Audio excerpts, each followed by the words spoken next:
Hey guys, this is Gene Jensen, and this is a video about how to read a fish finder, but this is how to read a fish finder for bank fishermen.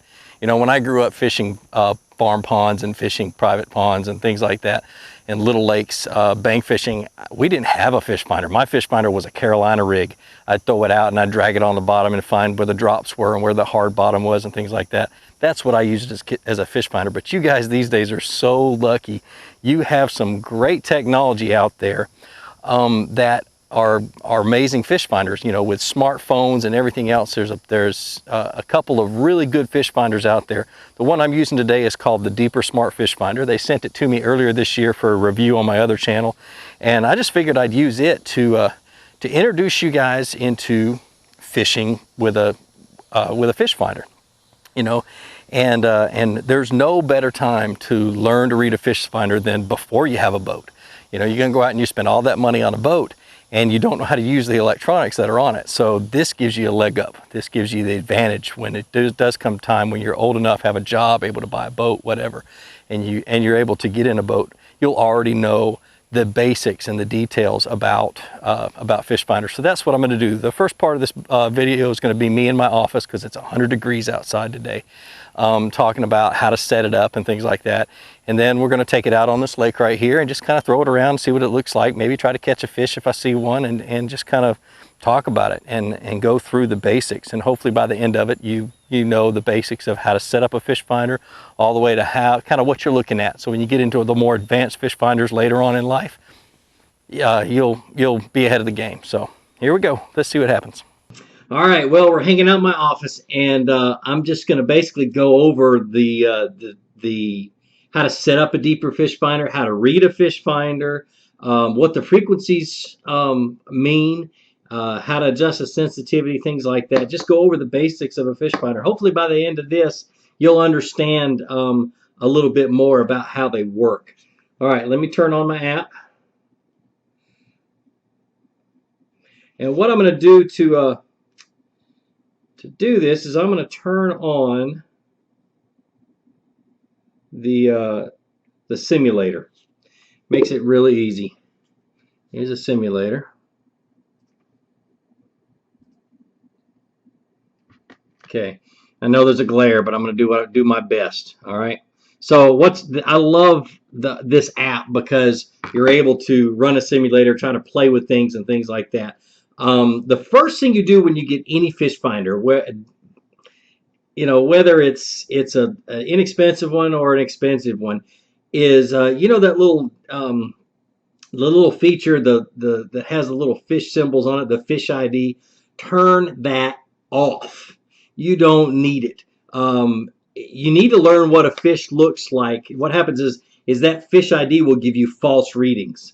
Air in a brush pile or whatever, going over a tree, it'll say there's a ton of fish on this tree when really it's just part of the tree. That's I don't know why they still put that on fish finders. Most people who understand them don't use them. But turn the fish ID off. So the first thing I'm going to do is I'm going to go into my settings, and I'm going to look for let's see, it's not in settings, it's right here. Go into those settings, and where it says fish ID, let's see if I can get it to focus. It's right here. Okay, and you see how, let's see if it'll pop up, see if we can see a fish on this thing. See how it shows you little shapes of fish? Well, that's fine and dandy, but a lot of times that's not what they are. See, like it shows bigger fish in amongst that school of bait fish. And that's just a school of bait fish, is all that is. So turn the fish ID off. Okay, and the next thing you're going to do is you're going to set the frequency. Let me show you how I got to this thing. Okay, I hit this little thing right here, which I love because you can get to it quickly and change things. Okay, you see where it says basic and detailed? I'm going to have it always on detailed, because on this one, it shows you the bottom composition. If I take it off of detail and put it on basic, look what happens. You lose that ability to see whether that's a hard bottom or a soft bottom. Okay, turn that off, my fat fingering it. So what it does is this line right here, and this runs true with any fish finder. It may be a different color because each company has different palettes and things like that, different color palettes.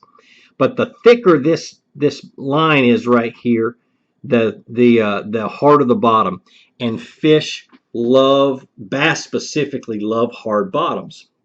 I know somebody's going to say something about that. Anyway, love rock and clay bottoms and things like that. A lot less sediment down there when they're moving around. And also I look for hard bottoms when I want to jig fish. Anything on the bottom, I'm going to make sure that there's not a lot of silt, because if there's a lot of silt, it's pointless. So that's what that feature gives you. Okay, so I always have it on detailed. Okay, the other one is the frequencies. Let's dive into frequencies. This is really important because this one has two frequencies. You can't run them at the same time like you can on a more expensive fish finder, but this one has, let's see if I can get it to focus on it. Focus on my head. There we go. All right, so this one has 90 kilohertz and 290 kilohertz. What in the world does that mean? Okay, 290 kilohertz. Okay, the signal coming out of the bottom of your transducer is in a cone shape. Okay, it comes out really small, and it gets bigger and bigger the deeper you get. So a fish finder, no matter how expensive it is almost useless in shallow water because that cone is really, really small. The deeper you get, the more area it covers, the more detail it gives you. When it's shallow, all I'm looking for is bottom composition, what the bottom is doing, looking for grass. I'm not looking for fish because it's only showing you a little bitty area. I want to know if there's a drop off. I want to know if there's fish coming, or if there's grass underneath me or whatever. But as I go deeper, it gets wider and it's going to cover more. 90 kilohertz, okay? Look at the difference. This is the most confusing thing to me about the kilohertz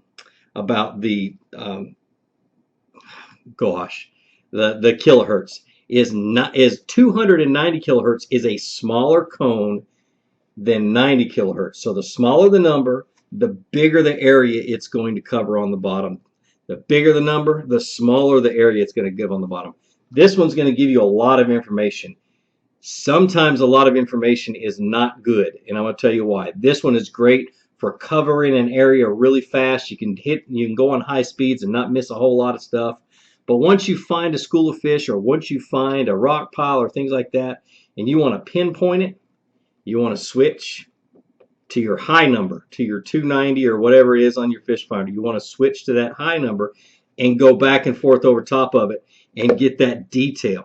Another thing, let's see if I can figure out a way of showing you this. Okay, this cone is coming down. The signal is coming down in the shape of a cone. Okay, and the boat's moving this way. And as the boat's moving, this is a ledge. Let's do it this way. This is a ledge, and this cone, the cone comes over top of the ledge. Now what happens? You lose, all you see on the fish finder is the top of that ledge, okay? All you see is the top because it's reading the top and the bottom, but this is getting in the way. It's hard to explain, but understand that as you're coming up, or the worst thing for me is coming off of a ledge. If I'm coming off of a ledge, that cone is reading the top of that ledge, and the top of that ledge, because all of this information is coming to the transducer at the same time, you're missing the drop-off. You'll see it as the cone comes off of the drop-off. You'll see it, and you might see fish on it.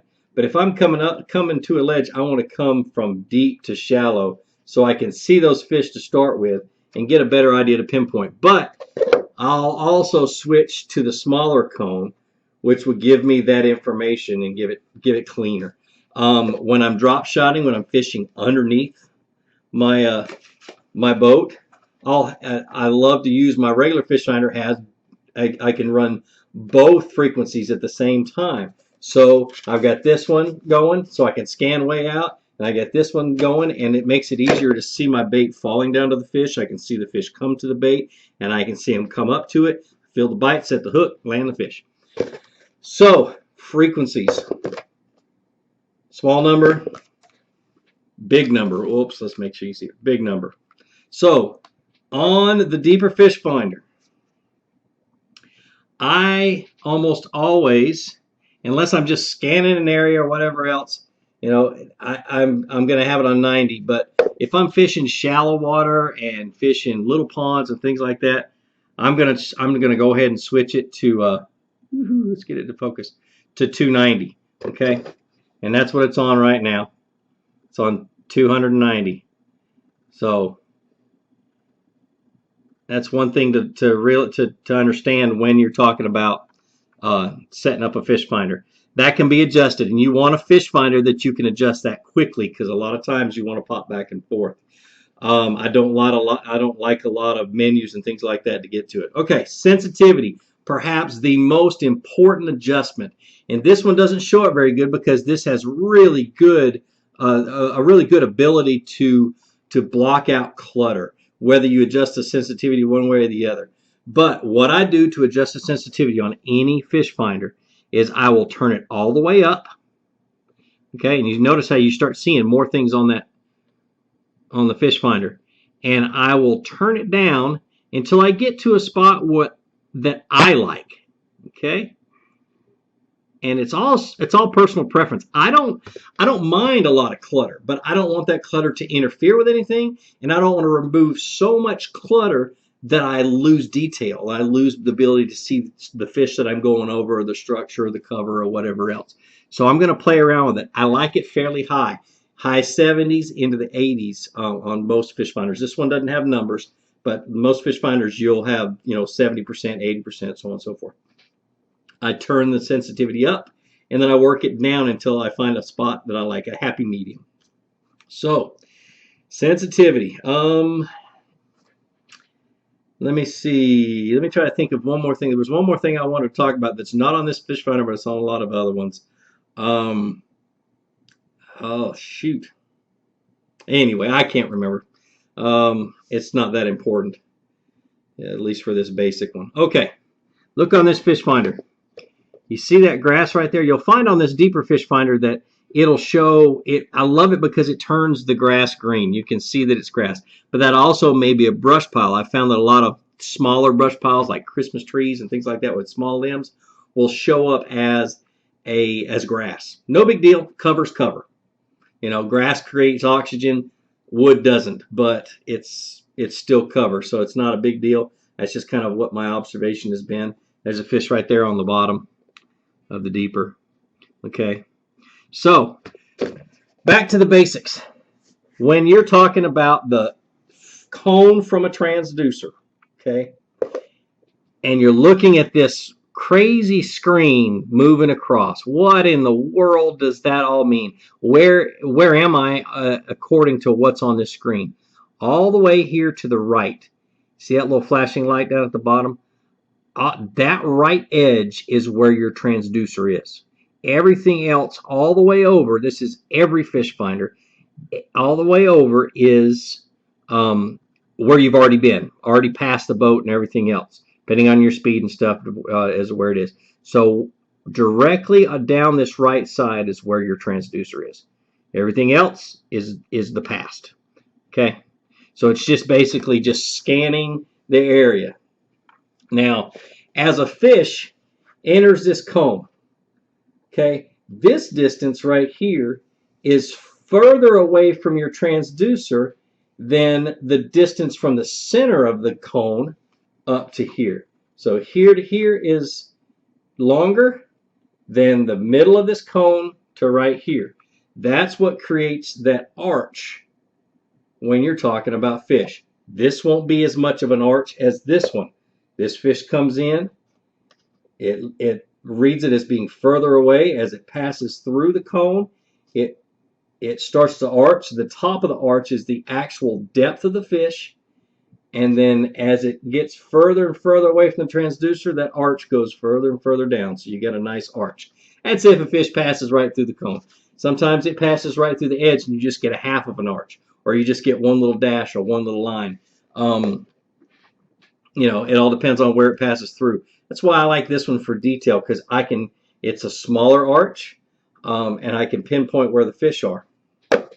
Okay. But to be honest with you, when I'm running around the lake searching, I have it on the big cone on 90 or whatever, 83 or 82, whatever it is on my Lowrance. I have it on most of the time, or dual almost all the time. It all depends. Hard or soft bottom. I already covered this a little bit. This line is real thick.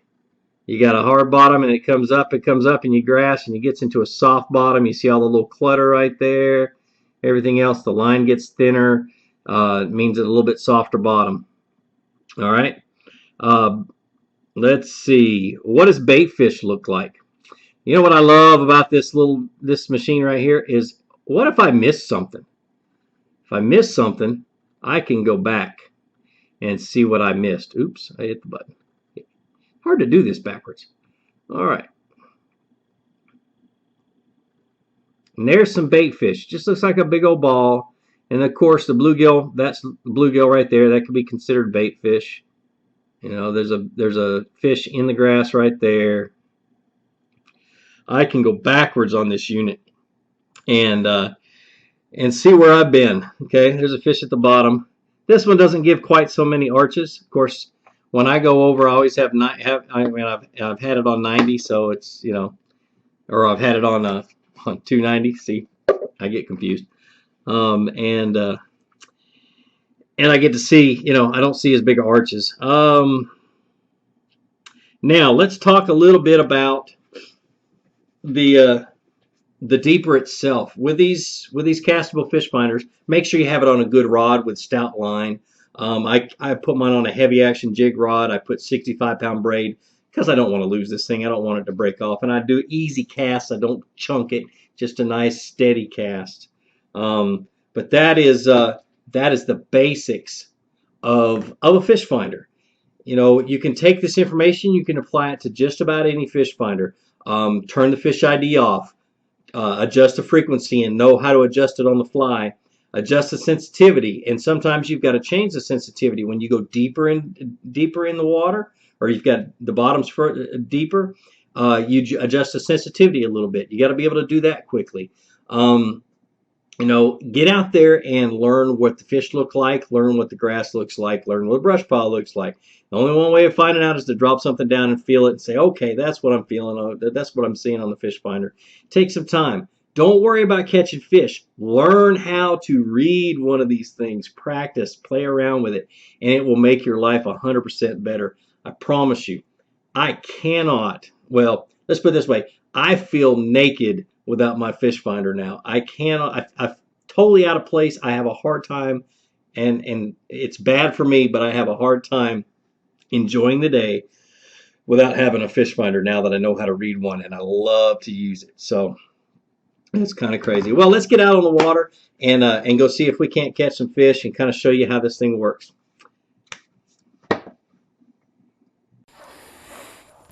All right, so with this one, when you cast it out, or when you don't have it in the water, it's not connected. It helps save the battery, things like that. There's lots of videos about how to use, or how, all the little details about how to use this specific fish finder.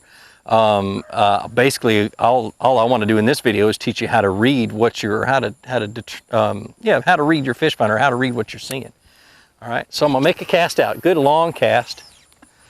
All right. Let me see if I can do this. This is tough to do all at one time. Okay. Let it get situated. Okay, I'm 16 feet deep. Not much under the fish finder. No grass. That green is probably a little bit of soft bottom,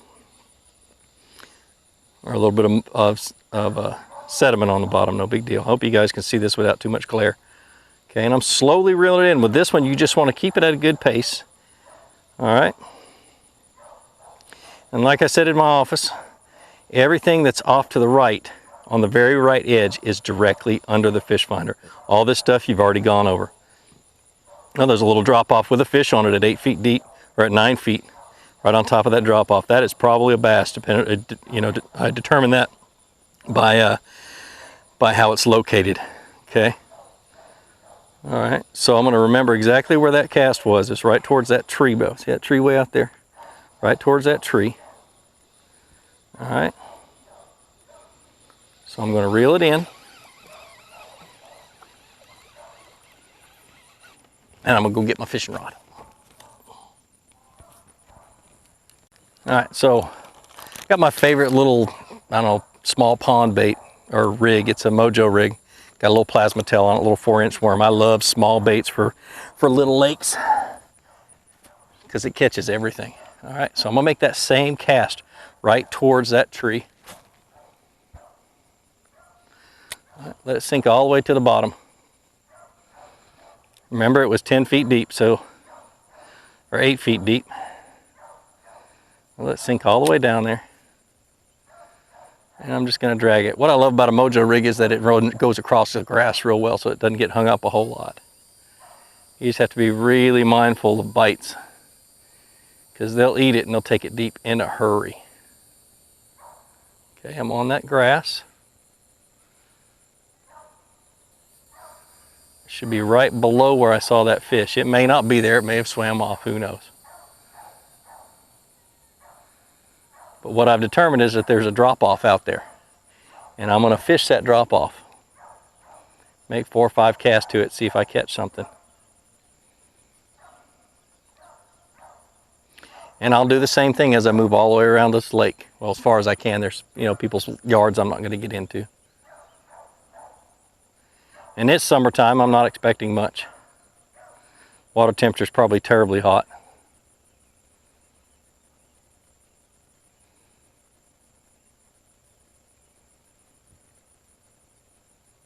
All right, I'm past that spot. Look at that thing. A little bitty, you got to get real close for it.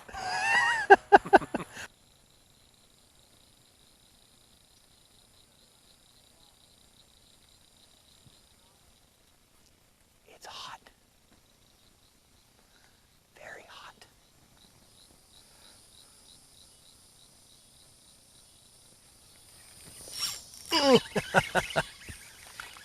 Little one. But that's it. Look how dark this fish is. Holy cow. But it's a bass. Very dark bass. Very hot bass too. Man, that water's hot. But man, it's amazing the technology you guys have at your disposal right now. Take advantage of it. Learn how to read a fish finder. That's not a big bass, but it's a fish. In a little small farm pond, he's a blast. Go out and take them. Learn how to fish them so it gives you the advantage later on in life. It's amazing. Absolutely amazing. But check them out. You get what you pay for with these things. I'm guaranteeing that if you skimp and save your money, you'll be able to get one of these. They're not that expensive. I think the deeper retails for $230, which is the most expensive one. But like I said, you get what you pay for. You go buying those $80 to $120 ones, and it's not going to do nearly what the more expensive ones can do. So, hope you enjoyed this video. Like I always say, take somebody out fishing, introduce them to fishing, and then show them my videos. Let me help you teach them how to fish. And more importantly, get out on the water, go out and catch some fish, and have a great day. Thanks.